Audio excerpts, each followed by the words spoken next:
With Bash in Berlin now out of the way, I can confidently say that WWE delivered yet another decent PLE. The crowd was on fire, the match quality was great, and the overall vibe of the show was incredible. As you guys know, I have the slam scale in which I rate all of the matches out of 5 stars. So let's hop right into the first match. The show started off with the WWE Championship match between Cody Rhodes and Kevin Owens. The story going into the match was lackluster if I'm being honest, so I didn't really have much hype going into it other than knowing that these two were going to deliver a quality match. The crowd was hot for both of these guys and the tone of the show started off excellently. The match started off a bit slow like every Cody match, but it soon picked up the pace. These two have some good chemistry and they continue the streak of great matches under Cody's title reign. The major takeaway from this was the hesitation from Owens towards the end. Cody was favoring his leg in the corner and KO saw the opportunity to strike, but he hesitated. This went to the outside and KO was questioning Cody on why he's continuing if he was hurt. Cody would retaliate, telling Owens to keep going, which infuriated him, leading to him attacking the leg. He was slowly gaining that killer instinct again that gave him the success in the first place.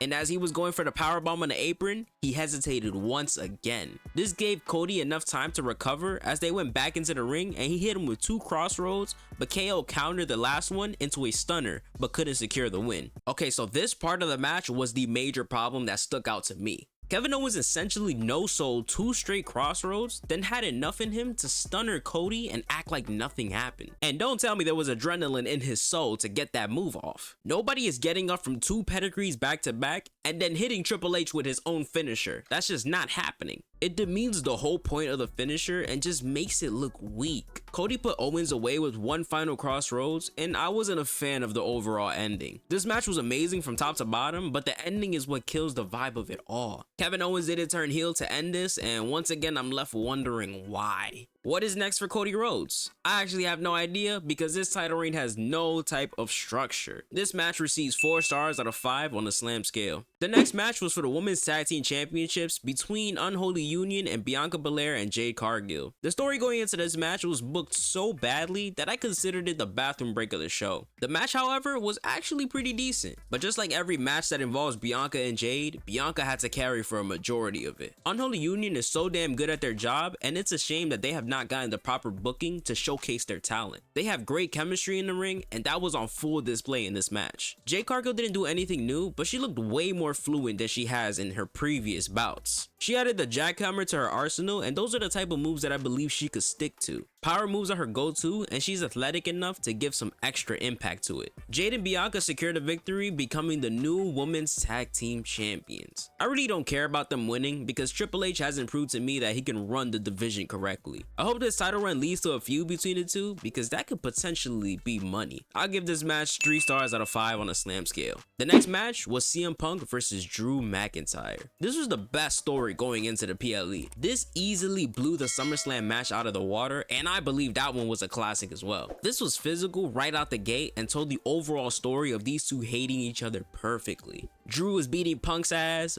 Punk was beating Drew's ass. This entire match was just a chef's kiss. Punk was busted open during this match, which added that extra bit of intensity. The strap match stipulation was the perfect addition to this, as these men didn't ease up on the physicality. The ending of this saw Punk hitting Drew with 4 GTSs, then grabbing the bracelet and touching all 4 corners. Punk announced in the post-show that he will be going after Gunther for the World Heavyweight Championship, and I guarantee you that Drew is definitely not going to allow that to happen. If Punk actually gets an opportunity for the championship, then McIntyre will pull a Punk and screw him out of winning. I think this feud will extend to Bad Blood, leading to a Hell in a Cell match to end it all off. Many people are mad about the bracelet being used as a torch for the rivalry, but it was never about the accessory. It was about the value that the accessory holds. Punk uses that bracelet to keep his wife and dog near him whenever he's traveling, and McIntyre took it away out of the ill intent to disrespect Punk and his family. People have different values in life, and the bracelet holds value to Punk. Now stop writing think pieces on Twitter about the damn bracelet, cause ain't nobody reading all of that. I'll give this match 5 stars out of 5 on a slam scale. The co-main event of this show was Judgment Day versus the Terror Twins. I wasn't excited for this match whatsoever. The story going into this was also lackluster in my opinion because Judgment Day looked like a bunch of jobbers. There should be no reason why 2 wrestlers can easily take out a faction of 5. The whole story between Rhea and Liv has turned from revenge and getting the championship back to who can fuck Dominic better and I am so over it. I'm not gonna lie, Liv was hooping in this match, but the thing that kills it is how cowardly she acts as the champion. And once again, as if they haven't done enough damage with this faction, they got destroyed by the Terror Twins. Rhea and Priest didn't break a single sweat, taking out the street trash, and I could care less about this match overall. The match wasn't bad by any means, but it could have been booked a whole lot better. This match made me completely give up on the new version of Judgment Day, and I'm not interested in a rematch between Liv and Rhea, because how am I supposed to believe that Liv is even close to being competition to the Eradicator? I'll give this match 3 stars out of 5 on a slam scale. The main event of this show was the World Heavyweight Championship between Gunther and Randy Orton. The story going into this was that Gunther had a fluke victory against Randy at King of the Ring, which led to this rematch.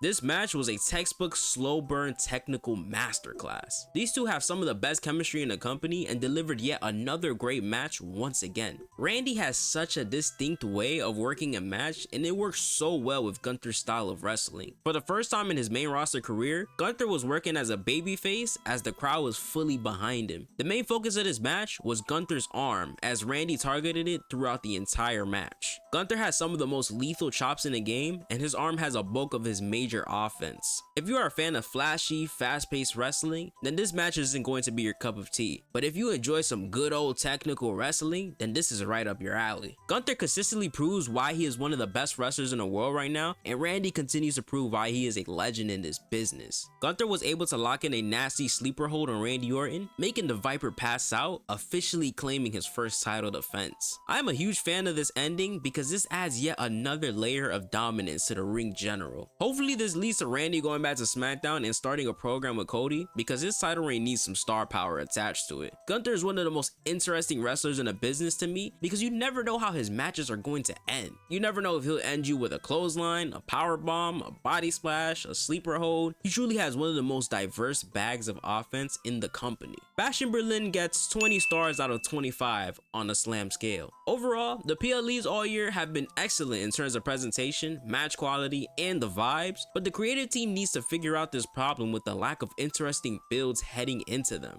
They are missing the drama needed to invest into these matches, and that is my only takeaway from the PLEs as a whole. If they find a way to improve in that aspect, then there is no doubt that WWE can take this company to a whole nother level in the next year. Bash in Berlin was yet another great example of uninteresting builds carried by the overall match quality. Triple H, if you're listening, can we get more than 5 matches on the card? Especially if you're going to put the Women's Tag Team Championships on it. That would be very appreciated, sir. I hope you all enjoyed the video. Let me know what you think about Bash in Berlin down in the comments. I'll see you all in the next one. I'm out of here. Peace out.